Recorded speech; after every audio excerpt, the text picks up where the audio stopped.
Magandang araw mga tol. Magluluto ako ngayon ng sinampalukang manok. Medyo nagsasawa na ako sa tinola at saka sa adobo. Ayan, kaya yan naman naisipan ko para medyo maasim-asim.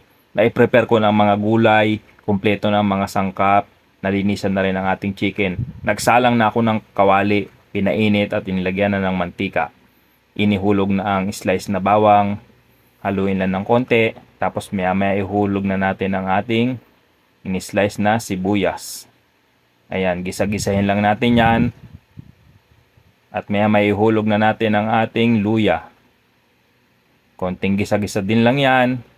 At isusunod na ang ating in-slice na manok. Ayan mga tol, lalagyan ko lang yan ng asin. Mga tol, di na ako maglalagay dito ng bechin kasi meron naman siyang chicken nor cubes. At lagyan na natin ng pamintang durog. Tapos, tatakloban na yan ng mga 5 minuto. Palalabasin lang natin dyan yung sarili niyang katas. Ayan na, lumabas na ang sariling katas. Tapos ihulog na natin agad ang slice na gabi. Gabi ang napili kong ilagay para medyo lumapot ang ating sabaw. Tapos bubuhusan natin yan ng 3 basong tubig.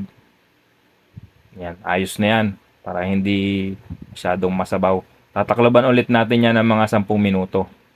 Diyan ay magkakasabay ng lalambot ang ating manok at ang gabi. Lagay na natin ang tangkay ng kangkong. Haluin lang, tapos ilagay na natin ang chicken nor cubes at ang siling pansigang. At ilalagyan na natin ang nor sinigang sa sampalok mix. Puro artificial ang gamit ngayon. Instant na. Tapos dyan, lalagyan natin ang panimplang patis. Tapos haluin lang natin at pakuluan ng maayos at ilalagay na natin ang dahon ng kangkong. Ayan, papaliguan lang natin yung dahon na yan hanggang sa malanta.